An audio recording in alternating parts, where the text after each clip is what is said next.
Chris Landry, it's great to be able to talk to you. I hope you're doing well. Welcome into the game in T-Town. Hey, Ryan Aft. It is, gosh, it's getting closer and closer. Obviously, a lot going on today, but, man, with the preseason games starting this Thursday and early fall practices beginning in earnest around the country starting this weekend and early next week, the countdown is really on now. It's speeding up. Well, Chris, I want to spend a lot of time certainly talking about Alabama, and we'll get to that, but a major college football story involving Urban Meyer in Ohio State. I'd love to hear what you think about the latest development coming out of Columbus. Well, I'm going to give you the Cliff Notes version because I'm going to do an in-depth, more time than we have here on your show, but I'm going to do an in-depth report on that on the Landry Football Podcast, the Thursday edition, and uncovering a lot of different information. It's pretty clear that things are going really bad, really fast, and it really stems from the fact that ultimately what's going to do in Urban is the comments he made at Big Ten Media Day in which he vehemently denied that he knew anything other than the recent circumstances which led to the firing of Zach Smith, and now it's basically come out that there's no way he could not have known. And so that the whole process of the cover-up, it really starting to show itself, and it's gaining a lot of steam. My understanding is there are a whole lot of investigative reporters on their way to Columbus, Ohio. So you know what that means. Only one person was on this story. Now there are going to be dozens, and they're going to uncover a lot of different things. Latest today is that since 2012 to 2015, there were 9 incidences filed of domestic abuse accusations against Zach Smith. Zach Smith is the grandson of Earl Bruce, a mentor of Urban Meyer. Zach Smith was with Urban at Utah. The first incident came about when Zach was an assistant, and he was newly married to his wife, Courtney. It was 2009 in Gainesville. That never came to light. You know, people ask me, how did this not come to light? Ryan, you know this, in places like Tuscaloosa, Alabama, and Gainesville, Florida, and Baton Rouge, and what have you, at Tallahassee, whether it's Joe Paterno at Penn State, and Baylor and Art Briles, and Louisville, and Ole Miss with Hugh Freeze, and go on and on and on. These things have a way of getting covered up. You know, there's a lot of pressure. The local media doesn't want to touch it in most cases because there's a lot at stake with advertising money and whatnot, and it usually doesn't get uncovered. So this was very, very, we all know the Aaron Hernandez situation and many other circumstances that took place in Gainesville under Urban. This was just one of them, and it never came to light. It was handled legally with the silence agreements, non-disclosure agreements, and the thought was, and I don't think Urban, certainly condones this behavior, but he obviously put the fate of his program and his reputation and not wanting this to get out ahead of. Obviously, which is a very ugly situation. So it continued in Columbus. It's continued even further, and we're going to have a lot of answers to why a lot of things didn't take place, like why didn't she report it? And, well, a lot of the reasons why a lot of these women don't report it is because it's their husband, it's the father of their children. You got a guy making $340,000 a year, and they're being told, if you say something, he's going to get fired. What is that going to do to you?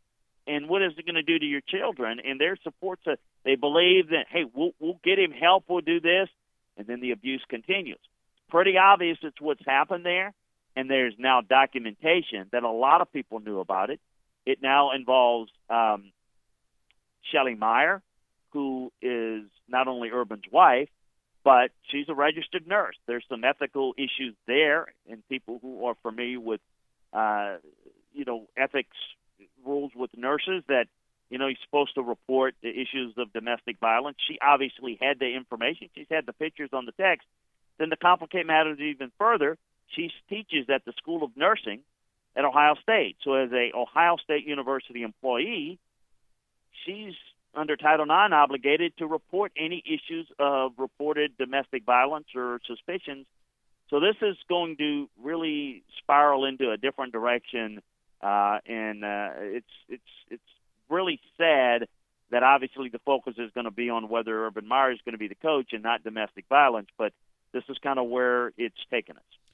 Chris, before we make the transition, and I know you'll be posting that, give us an ETA of when you think you'll drop the podcast where you're able to dive a little bit deeper there on LandryFootball.com. I'm going to get it done pretty early in the morning, and the folks that kind of do the touching up and all that, I would say that by I would say no later than mid-morning tomorrow, the podcast is up. That's when we normally get it up. So barring any technical issues of problems and getting it up, it should be up by mid-morning. Chris, in just the final thought, and I know you said that we'll be focused on this, but obviously this is a football show. Mm-hmm. Do you think Urban could survive this? I doubt it. Yeah, me too. I think it's going to be very difficult. What I understand is that they're doing everything they can, to try to, they're in full PR control mode. I mean, they're trying to, spin this. But here's what he's going to have to do. And here's a lesson, for coaches. You can't be so arrogant that you say things in the media that come back to bite you in the keister. Because he said, a week, 10 days ago, that he knew nothing. He didn't know where this report came from. He knew nothing about it. Well, that reporter had the documentation, and now it's going to show that he clearly knew. Or he's going to have to convince everybody that his entire coaching staff knew, which I corroborated with several Ohio State coaches today. And they all knew because all of their wives know because those wives know one another. So they all know Courtney Smith. And then Shelley Meyer knew about it. So Urban didn't know, and everyone else knew. Come on. I mean, sure. He might have been born at night, but it wasn't last night. So having to try to convince somebody that he didn't know, that type of plausible deniability is just not going to. I mean, you could make the case that maybe Joe Paterno was out of touch at Penn State. Maybe.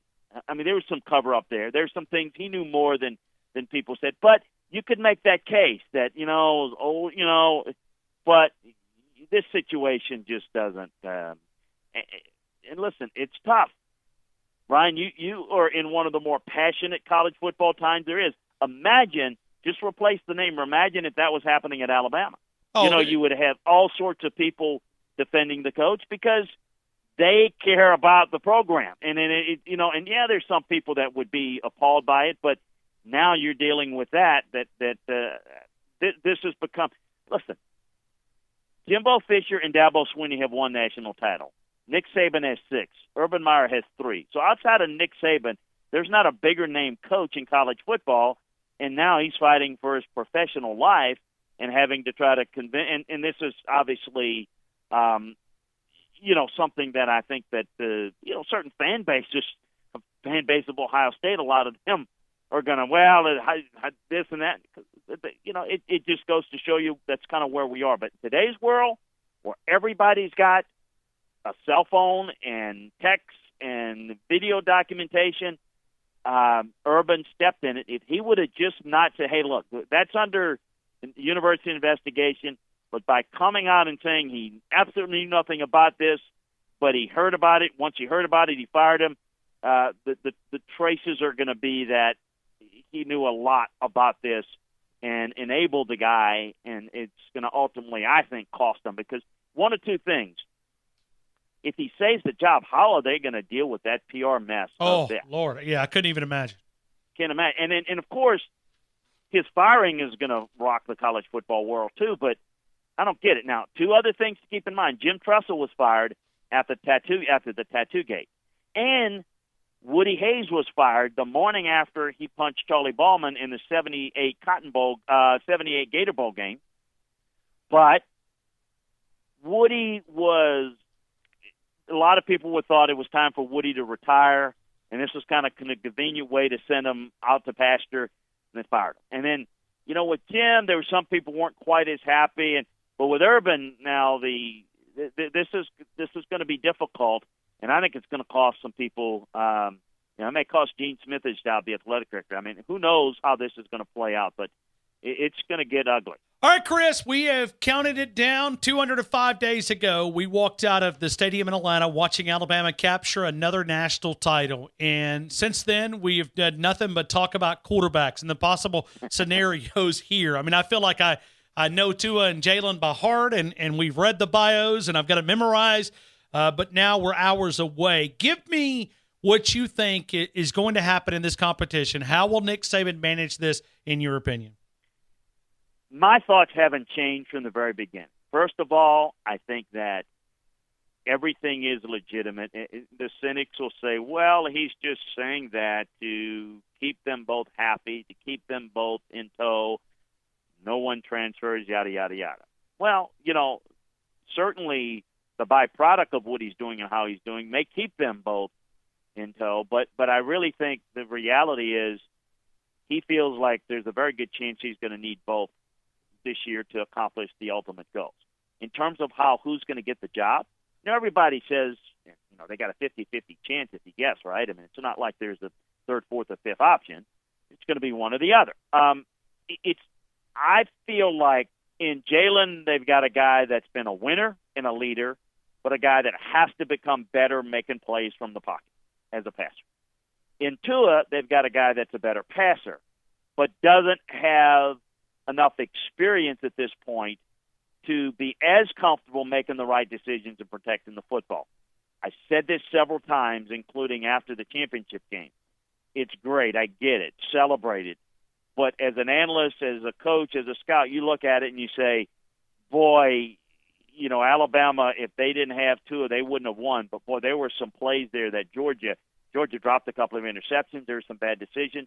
That could have gone the other way, too. Now, it still was the right move to go to Tua, but what would the conversation be all year offseason had a couple of those balls been picked and they lose? Then it's a different conversation, and everybody's talking about, Georgia's the new king and Alabama's dead. You know how people go. So my point is don't, miss the forest for the trees. Understand that both are really good. They can win with either one, but neither one of them are without areas that they need improvement. So I think the guy that can improve his weakness area the best and take control of the team is going to win that job. But the other is going to get a chance to play. Not for the purpose of, we're going to get them a chance to play, but we're going to be opportunities, not just in mop-up duty, but situationally. Now, you've asked me, will Nick play two quarterbacks? Well, there's a difference. Sure, they're going to play two quarterbacks. They played two quarterbacks last year. But what I always took that to mean is he going to, hey, this guy's going to start this week, that guy's next? No. There's going to be a guy that wins the job, and the other is going to be intricately involved in the offense. And that's how I see it playing out. I don't think it is a slam dunk yet. I think this job can still be won by either. I think I may have a feel who might win it, but it's not based upon anything yet other than what might happen in fall practices. And I think that's how it's going to play out. Chris Landry, LandryFootball.com. Chris, in your opinion, what is the biggest question you have around this football team as they open up camp coming up on Friday afternoon? Well, I think everyone talks quarterbacks. To me, not so much. I want to see, to me, the young guys on defense. The question marks to me are the typical question marks that you have when you replace a lot of guys. They're talented young guys.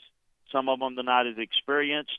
So it's about not making big plays, which a lot of these guys can make, but can they make the routine play consistently and minimize the mistakes? That's always a work in progress. They're going to lose some key guys. So they're going to have to adjust to that. To be honest with you, I think this team is really good, and something really bad's going to have to happen to them to not go deep and I think win the conference and be in the national playoffs. Now, it can happen. We've seen it. It's football. But if you ask me to say, well, what's the real concern? What's the real weakness? There's really not a real weakness on this team other than there's some question marks with youth, like there is every year. Are they going to get dynamic play from the tight end position in the passing game or good play?